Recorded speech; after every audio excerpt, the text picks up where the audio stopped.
Olá, já está no ar o programa Academia. Hoje a gente fala sobre as medidas de segurança aplicadas a doentes mentais que cometem crimes. A dissertação é da mestre em Direito, Mariane Oliveira Junqueira. Produção da periculosidade nos dossiês de medidas de segurança executadas pelo PAILE, Programa de Atenção Integral ao Louco Infrator, entre os anos de 2014 e 2016. Dissertação apresentada ao Programa de Pós-Graduação em Direito da Universidade de Brasília, como requisito parcial para a obtenção do título de mestra em Direito, sob a orientação da professora doutora Camila Cardoso de Melo Prando. Entre as pessoas que cometem crimes no Brasil, existem aquelas que são inimputáveis em razão de doença ou deficiência mental. Essas pessoas não recebem uma pena, mas são submetidas a tratamento psiquiátrico obrigatório. Isso acontece em cumprimento de uma medida de segurança. A lei determina que façam tratamento psiquiátrico em hospitais de custódia até se restabelecerem, em vez de irem para a cadeia. Essa discussão está agora, no Academia. E participam do debate hoje aqui com a gente a doutora em Direito Thaís Dumé e a doutora em Direito Renata Portela. Agradeço a presença de vocês aqui, muito obrigada. Obrigada a você. Mariane, eu quero já começar, estou curiosa para saber qual que foi a motivação, porque é um assunto que a gente não vê muito na academia. Por que você decidiu pesquisar isso? Acho que desde a minha graduação eu venho estudando esse assunto, desde o início, inclusive, da minha graduação. E nós estudávamos a questão e no início da minha graduação, eu iniciei em 2010, não havia dados censitários a respeito das medidas de segurança no Brasil. Em 2011 começa-se um estudo censitário e essa falta de dados, falta de informações a respeito da questão das medidas de segurança me deixava bastante perplexa. E minhas professoras me incentivavam muito a estudar para entender qual é esse cenário. E aí eu estudo e descubro que a gente tem um programa em Goiás bastante diferente do cenário nacional.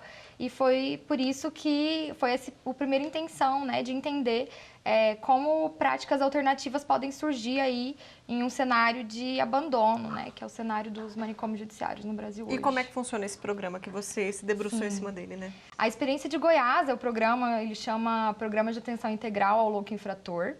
Ele é um programa que tira as pessoas que ficariam ou presas ou em manicômios judiciários, né? Em Goiás a gente não tem manicômios judiciários. Ele tira essas pessoas desses espaços e leva elas para serem tratadas no SUS, como a reforma psiquiátrica prevê. Basicamente, ele aplica uma lei que já existia desde 2001 às medidas de segurança. Entendi. E o que você constatou, né? A sua conclusão depois disso tudo? É um programa eficaz? Seria um exemplo para o Brasil todo ou não? Ele é um programa que avança não em cenário nacional, mas ele avança em cenário internacional. Há pesquisas internacionais que referenciam o programa, porque é um programa muito simples, ele simplesmente funciona como um interlocutor entre a saúde mental e o judiciário. Então, ele faz essa ponte e consegue garantir esse tratamento, garante um tratamento integral para as pessoas, não só pensando em saúde mental, mas pensando em qual a necessidade dessas pessoas. E ele avança em vários aspectos, ele considera a aplicação da lei da reforma psiquiátrica. Eu diria que é a única experiência que a gente tem, uma das únicas, além do PAI-PJ, hoje, de medidas de segurança aplicadas de forma legal, porque elas consideram a lei de reforma psiquiátrica para essas práticas. Bom, já que a gente já entendeu o assunto agora, né, já estamos familiarizadas com o tema, peço que você, então, exponha um pouco sobre o que você viveu durante essa experiência de escrever esse mestrado. Fica à vontade. Nós estudamos, né, a nossa unidade de análise foi o fundo de arquivo do PAILI, que o arquivo é um lugar que eles acumulam, né, dossiês, que são fichas, com os documentos, as comunicações entre o judiciário e a área de saúde mental, alguns documentos do próprio processo criminal, e esse arquivo ele acumula essas comunicações. A nossa pergunta era entender o que é periculosidade nesses documentos, né? Em um programa que não tem manicômio judiciário, em um programa que avança no tratamento do louco infrator, o que significa ali nessa comunicação entre judiciário e PAILI, o que significa essa periculosidade nesses arquivos. Nós encontramos, né, um dos achados mais interessantes da pesquisa é a consideração do cuidado integral. Além desse tratamento ser primordialmente meio aberto, ele tem o cuidado integral como o foco do tratamento, não o controle e a punição, que geralmente é o tratamento que as pessoas encontram nos manicômios judiciários. E é importante enfatizar que manicômios judiciários são famosos por várias pesquisas, né? Por violarem direitos humanos, por serem espaços que realizam torturas com os pacientes, os medicamentos não são utilizados para tratamentos, mas para contenção dessas pessoas. E essa experiência é uma experiência única, espelhada no PAIPJ, no programa de Minas Gerais, que avança porque ele centraliza no bem-estar do paciente a prática do cuidado, não na punição. Legal, vamos então aprofundar. Muito, né? Não, imagina, explicou direitinho. Bom, a primeira pergunta então me dirige à doutora Renata.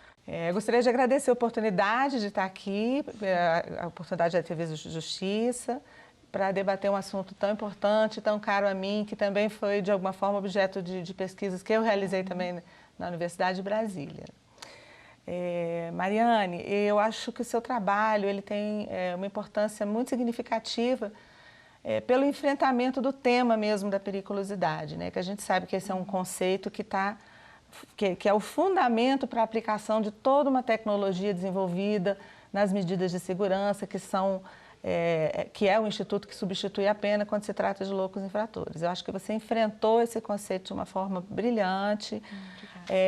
Eu acho também que o seu trabalho inaugurou uma metodologia de pesquisa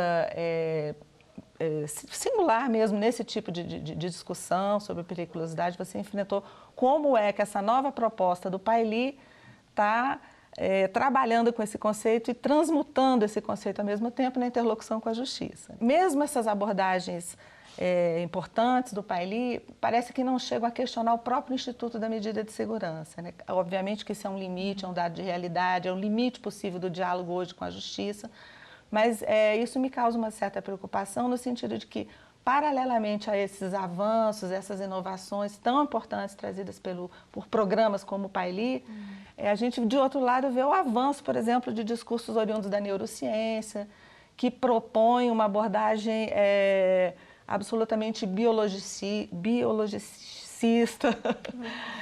enfim, que é um paradigma completamente diferente desse que o PAILI propõe, né? Então, na medida em que não se questiona o próprio Instituto, me parece que deixam uma porta entreaberta para que outras abordagens reforcem a medida de segurança. O que você acha? Não sei se você teve a oportunidade de aprofundar essa reflexão na pesquisa. Acho que é uma pergunta um pouco dura, mas acho que bastante válida. O programa, eu discordo na questão de que ele não questiona o Instituto da Medida de Segurança, à medida que eles não apenas não se modelam a partir da lei penal, e sim pela lei da reforma psiquiátrica, então isso já é um avanço muito grande. Eu digo que eles questionam o Instituto na própria produção que eles têm, né? Eles não têm a periculosidade, que é parte do Instituto que fundamenta a medida de segurança, como modelo de funcionamento. E sim, avaliação psicossocial, pensando aí no bem-estar da pessoa, no bem-estar nessa relação familiar, como acontece essa integração social, e não como punir melhor essa pessoa, como ter a lógica da punição movimentando o seu funcionamento. Então, nesse sentido, eu acredito que eles questionam, sim, a medida de segurança, eles produzem o existir do PAILI é o próprio questionamento dessas medidas e desse funcionamento que eu diria, do ponto de vista jurídico, ilegal que as medidas de segurança têm hoje. Porque, do ponto de vista jurídico, é importante ressaltar que qualquer decisão que seja feita em contrariedade a uma lei federal, no caso a lei antimanicomial, Lei 10.216 de 2001, qualquer decisão tomada à contrariedade dessa lei é uma decisão ilegal. Então, a lei penal precisa de ser flexibilizada e ser submetida ao olhar dessa lei mais atual, que proíbe internações com características asilares. Satisfeita com a resposta? Satisfeita. Doutora Thais, por favor. Muito obrigada, é um prazer enorme estar aqui discutindo esse tema. Tem mil coisas que me vêm à cabeça e eu concordo que é um tema muito importante de ser debatido, porque ele precisa ser visto com outros olhos. E seu trabalho dá essa possibilidade de ver esse tema com outros olhos, com olhos de recuperação, de cuidado com o ser humano e não com toda a noção que a gente tem de retribuição de pena, porque a gente ainda tem isso muito fortemente. Então, sobre isso, eu já vi em algumas situações, e muito se discute, que alguns temas, inclusive pelo caráter, que diria o caráter mais grave de determinados tipos de crime, às vezes é dado uma medida para que essa pessoa cumpra quase que uma prisão perpétua. Porque no Brasil a gente tem o máximo de pena, né, para os criminosos comuns, para sentenças comuns, e ninguém pode ficar mais de 30 anos encarcerados, mas no caso dessas medidas de segurança é possível, no caso, ficar pelo resto da vida, como isso acontece muitas vezes. E eu vi também que no seu trabalho que tem alguns juízes que têm um pouco mais de receio de enviar para esse programa, exatamente talvez pelo cuidado, pelo medo, ou pelo caráter retributivo. Então, como que essas penas entram no uso do dia a dia, no caráter de seria uma pena de caráter perpétuo? Essa questão é bem importante, porque socialmente se entende que a pessoa utiliza a ideia de loucura para irresponsabilidade penal, para fugir da pena e viver em liberdade, né? A prática que a gente tem dos manicômios judiciários no Brasil é uma prática de prisões em caráter perpétuo. A própria Instituto da Medida de Segurança, por não limitar temporalmente, né? Quando houver cessada a periculosidade, a pessoa consegue ter liberdade. Esse próprio instituto garante que essa pessoa nunca saia, porque se o perigo está associado a um diagnóstico codificado, se essa ideia abstrata de perigo está associada ao diagnóstico e o diagnóstico não cessa, a pessoa nunca tem a porta de saída. Inicialmente a gente poderia começar por aí, mas a grande questão é que a gente tem que entender que a lógica asilar, ela permite, e o objetivo dela é que as pessoas nunca saiam de lá. Quando você come em um horário determinado, quando você dorme em um horário determinado, quando você não tem possibilidade de sair, quando você não tem possibilidade de ver seus familiares, quando você tem a ruptura com o seu laço familiar, você nunca vai ter uma porta de saída. Então, a própria ideia da medida de segurança é essa lógica de a única possibilidade que a gente teria de um encarceramento perpétuo hoje no Brasil, que de fato acontece. Há outras pesquisas que mostram pessoas com 46 anos em um manicômio e de lá para um asilo, né? Sobre a questão dos juízes, né? Há algumas resistências de alguns magistrados. Inicialmente, geralmente são os magistrados da sentença, que não têm contato com o programa, né, não conhecem a experiência do programa, sempre determinam internação em manicômio, quando determinam internação em manicômio judiciário, mas quem encaminha é o juiz da execução.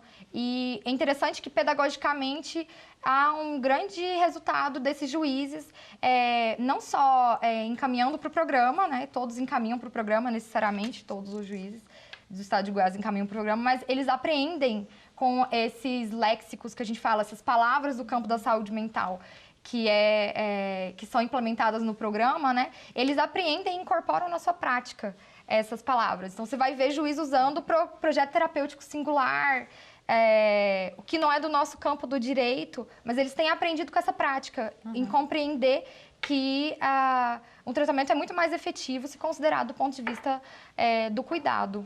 Ok, vamos fazer uma pausa então? A gente vai agora então para um rápido intervalo, daqui a pouco tem mais discussão aqui no Academia, não saia daí.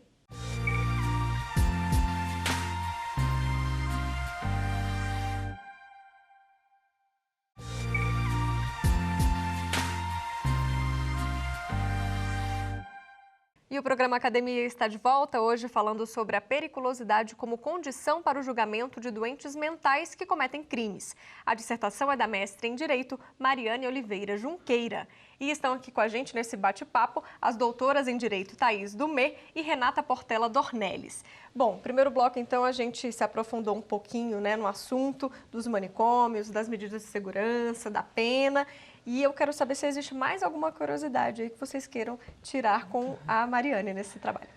O que você considera mais relevante na mudança do tratamento do conceito de periculosidade pelo programa PAILI do conceito tradicional utilizado pelo sistema de justiça. Obrigada pela pergunta, Renata.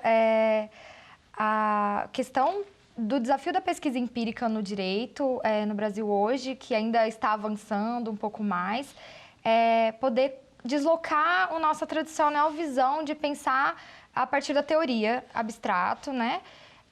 E partir da prática para compreender a teoria. Esse era o nosso problema de pesquisa, a nossa pergunta era como se movimenta a periculosidade, não de forma abstrata na lei, mas como numa prática judiciária acontece esse movimento. E nós escolhemos encarar essa pergunta a partir de um fundo de arquivo, que é esse acúmulo, né, de documentos do judiciário a respeito do andamento das medidas de segurança e também dessa comunicação judicial entre judiciário e PAILI. Mas arquivo para a gente é também uma categoria epistemológica que na pesquisa a gente chama, né? Essa colocação bonita basicamente é dizer o quê? Que nós encaramos arquivo não como uma verdade. Entender arquivo, a categoria arquivo, é entender que é um registro, é uma fala captada, eu gosto de usar a palavra eco. E o eco não é a verdade dita, o eco é um rastro da verdade. Nós escolhemos traçar e entender esse rastro, porque esse rastro nos diz muito sobre como práticas discursivas, como saberes são movimentados para dizer o que é a verdade. E entender arquivo é entender que alguém ouve, alguém registra, e quando esse alguém ouve e registra, esse alguém recorta a realidade. E para a gente é muito importante entender como esses juízes estão recortando essa realidade, como os médicos recortam a realidade ao encontrar esse louco. Como o programa recorta essa realidade, né? Entender o arquivo é entender que há um limite, porque é um recorte de uma realidade. E mais do que entender esse limite é entender a potência, porque ele me deixa rastros. E ele me deixa rastros de relações de poder. E isso importa para ser estudado no direito. Doutora Thaís? Tem uma coisa que me chamou muita atenção, que sempre tentamos sair um pouco de fortalecer estereótipos. E o nome do programa me causa muito incômodo, que é o programa do louco infrator. Eu falava isso nos bastidores. O louco parece uma coisa assim, permanente. Você recebeu a determinação de louco, então você vai ser louco para sempre. Então, como é que eu vou fazer um tratamento e depois você vai voltar para a sociedade sem essa pecha de louco, se eu já estou te colocando de cara essa determinação de louco infrator. Então, para mim, é tão contrassenso com o caráter do programa, que teoricamente é um programa inovador, que vai receber as pessoas como pessoas na sua integralidade, para que retornem à sociedade, e tem o nome de louco infrator. Então, você sentiu esse incômodo, ou você viu lá no programa esse incômodo sendo gerado? Porque para mim foi algo muito forte. Acho que esse incômodo me lembra no meu início de graduação, quando eu fui conhecer o programa, eu assustei com o nome e falei, poxa, mas por que não paciente judiciário? Isso é uma escolha que eu faço no trabalho. No caso, como eu falo sobre relações de poder, eu escolho dizer louco, porque eu estou dizendo de como o sistema os trata. Estou descrevendo uma relação de poder, como o vínculo entre loucura e periculosidade, como o perigo é lido como associado a um adoecimento mental, e não como um perigo real, porque se for pensar em perigo real, todas as pessoas são potencialmente perigosas. E foi um primeiro início, né, esse primeiro assombro com o nome, mas há vários usos também da ideia de loucura, da própria ideia de loucura, uma inversão epistêmica de dizer, nos dizem que somos loucos e esse é o nosso potencial de nos entender, não como uma questão pejorativa, mas como nossa singularidade. Somos loucos e temos potência nessa loucura, na nossa singularidade. Então, acho que na prática do programa isso é desconstruído com bastante empenho. Mas de início, de fato, dá esse assombro, né? Acho que... E foi uma escolha também minha no trabalho, de registrar como essas relações acontecem, como esses nomes carregam poder. Mas faz sentido a sua inquietação. E aconteceu comigo também, quando eu conheci o programa. Mariane, o que significa o termo que você usa no trabalho, né? Juízo de periculosidade. O que está abarcado aí nesse conceito? Para entender um pouco isso, nós fomos na raiz da periculosidade. O juízo de periculosidade, ele vem desde os nossos alienistas franceses, que criaram a associação entre ideia de loucura e perigo. Foi apropriado esse saber também, esse saber médico, pelos criminólogos positivistas também na Europa. E, desde então, esse saber foi se consolidando, né? Esse saber saber médico-jurídico foi se consolidando, ele chega ao Brasil e na nossa virada do século, né? Na construção do Código Penal, esse debate é apropriado. E é importante pensar de onde vem esse saber. E esse saber, ele tem raiz racista. É mesmo? De um evolucionismo, de que pessoas e raças, e é interessante pensar que esse saber foi construído para dizer a respeito dos povos colonizados, esse saber de que haveriam povos superiores, povos inferiores, e esses povos inferiores teriam uma criminalidade inata, e esses povos loucos e mais próximos da selvageria poderiam então ser dominados, explorados e mortos. Esse saber não é um saber descolado da realidade, da política. Ele tinha o objetivo de justificar o massacre de povos inteiros. Indígenas não eram humanos, os negros não eram humanos. Esse saber, então, essa periculosidade vem de uma matriz racista, evolucionista, de um darwinismo social, associado à ideia de que haveriam seres superiores e haveriam seres inferiores, bestializados. Então, é importante lembrar de onde vem esse saber, que foi se consolidando como na doutrina, na lei penal, né, que já foi revogado, inclusive, mas se consolidou de tal forma que continua a doutrina penal reproduzindo isso, a ideia de que ter um diagnóstico codificado, ser inimputável, é sinônimo de perigo. Interessante a explicação. Mais uma questão? Durante a sua pesquisa, você observou em alguns documentos analisados, seja do próprio judiciário ou da própria produção do PAILI, referências à situação socioeconômica dos segurados para fazer essa ligação com diagnóstico, periculosidade, ou racial no sentido do termo, ou de gênero também? Isso é interessante, essa pergunta, porque será a minha tese de doutorado um dia? Olha! Nós percebemos, inclusive minha orientadora me alertou, quando a gente encontra a referência de ter trabalho, não ter trabalho, ter um vínculo social, não ter vínculo social, ser justificativa para a liberdade ou para a contenção. E isso é utilizado tanto por juízes, médicos, a higiene do corpo. Outros trabalhos, como o da Luciana Brito, né, reforça como a forma como as pessoas o cheiro, a veste, como questões que estão muito mais ligadas a questões socioeconômicas do que a uma possibilidade de saúde mental.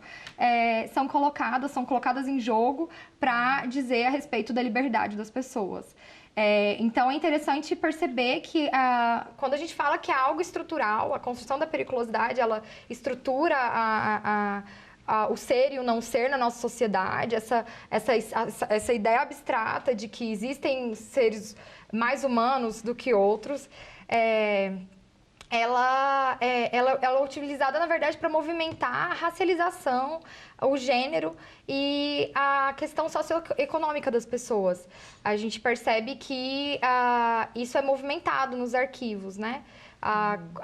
O vínculo social existente faz sentido para a gente pensar vínculo social. Agora, ter trabalho, não ter trabalho, ser utilizado como critério para liberdade, demonstra que a periculosidade ela é movimentada muito mais como um controle, de forma até moral, do que como um instituto jurídico.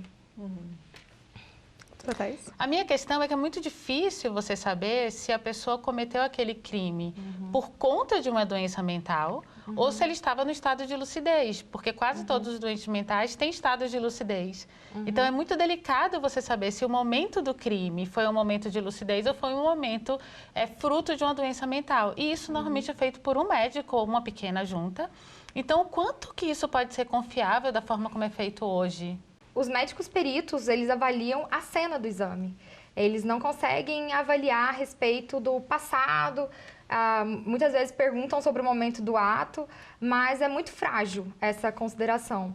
A prática é que os médicos movimentam o saber de que ter um diagnóstico codificado é sinônimo de periculosidade e, independente, claro, registram em relação ao momento do ato, perguntam em relação ao momento do ato. É muito pouco científico aferir periculosidade passada em uma entrevista com alguém.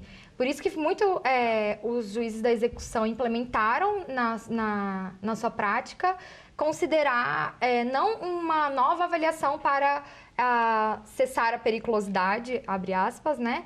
Para afindar a medida de segurança no PAILI, o que se considera não é um laudo médico de um perito, aleatório de uma entrevista, que esse médico pouco conhece desse paciente, mas eles consideram esse fluxo desses documentos que a longo prazo vai dizendo a respeito de como está esse tratamento em saúde, como esse paciente está, o que faz muito mais sentido do ponto de vista prático e do ponto de vista de ter um dado mais confiável.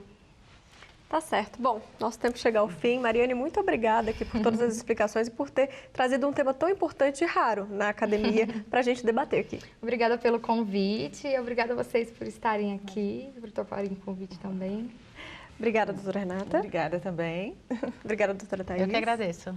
Bom, o Academia fica por aqui. Você pode assistir a íntegra deste e de outros programas na internet. Acesse o nosso canal do YouTube, é TV Justiça Oficial. A gente fica por aqui. Até a próxima. Tchau.